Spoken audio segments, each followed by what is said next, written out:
and Oddworld.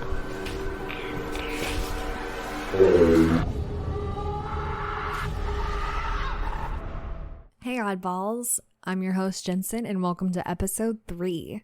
So jumping right into things, just as I'm doing with this, I'm going to be telling you what kind of person a Cancer is, since we are still in Cancer season, only for maybe a couple more days depending on when you're listening to this. But I figured, well, why not tell you about who a Cancer is? And I'll be reading this from entertainmenthowstuffworks.com. So if you want to go and look more into your sign or just look into a Cancer, that's where you need to go. Cancers are highly emotional and sensitive. Their intuition is almost always right, which makes them a great judge of character.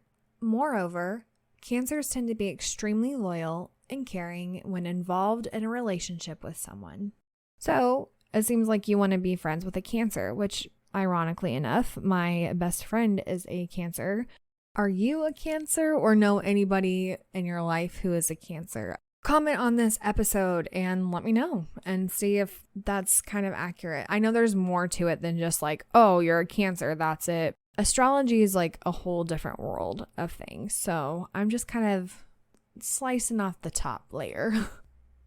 I'm going to go ahead and jump into stories now as usual. However, I thought about doing maybe like a question segment. If you like leave me questions or whatever, maybe I can compile a whole bunch of them and start doing like a little segment of questions if you have any for me. I mean, that would be a cool little thing to do, but we're going to jump into stories because that's what you guys are really here for. So here we go. This comes from TheDuckBuddy on Reddit. When I was 20 years old, I worked at an assisted living facility. It was a big 3-story building with like 50 folks living there. It had a pager system that let you know what room or corridor to go to if someone needed help, and everyone who worked there was required to have one. It went off constantly.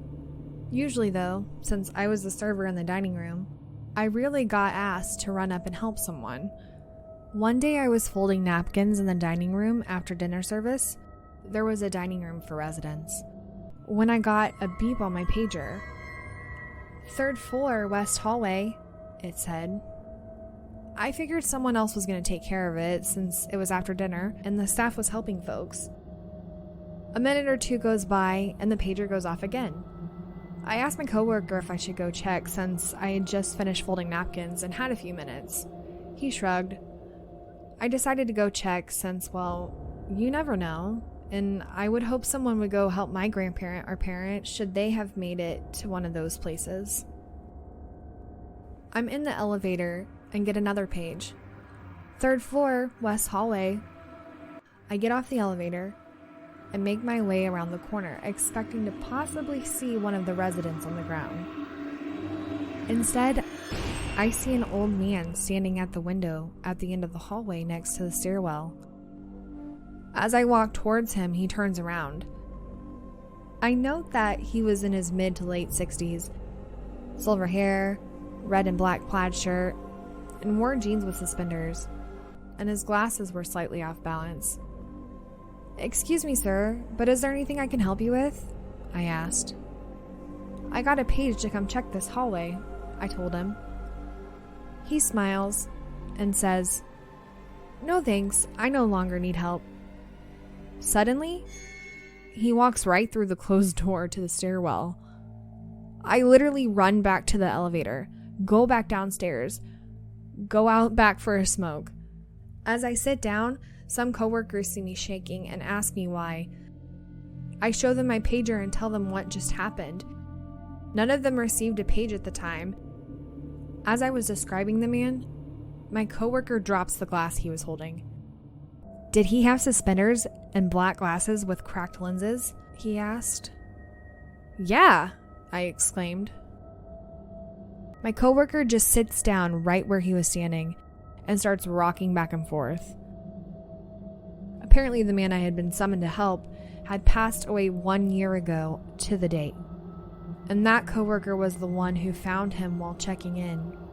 He used to sneak downstairs to smoke, and it would set off the alarms. always right after dinner.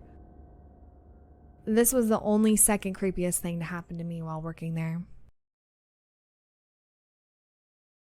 Ooh, I love a good assisted living home story because you just never really know, I feel like, in those situations, who is alive and who is not.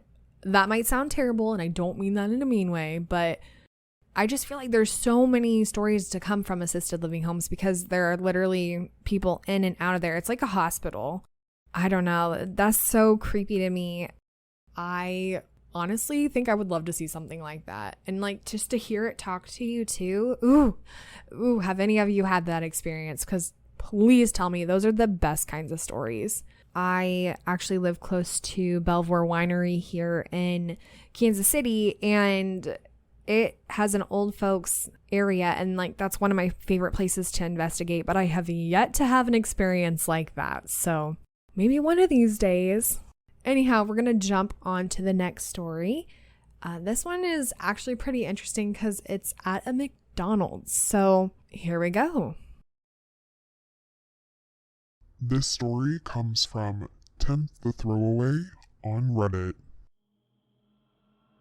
Not sure if I've shared this here before, but it was interesting.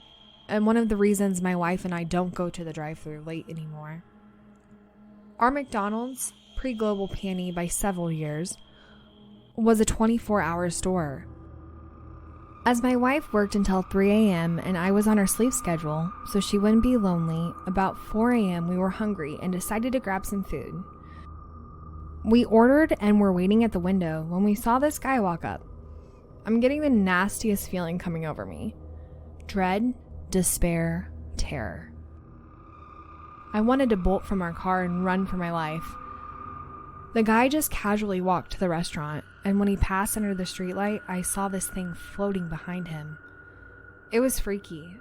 About 6 feet tall, all black except for a large white face. The face had dark sunken eyes and multiple sharp teeth poking out between its lips.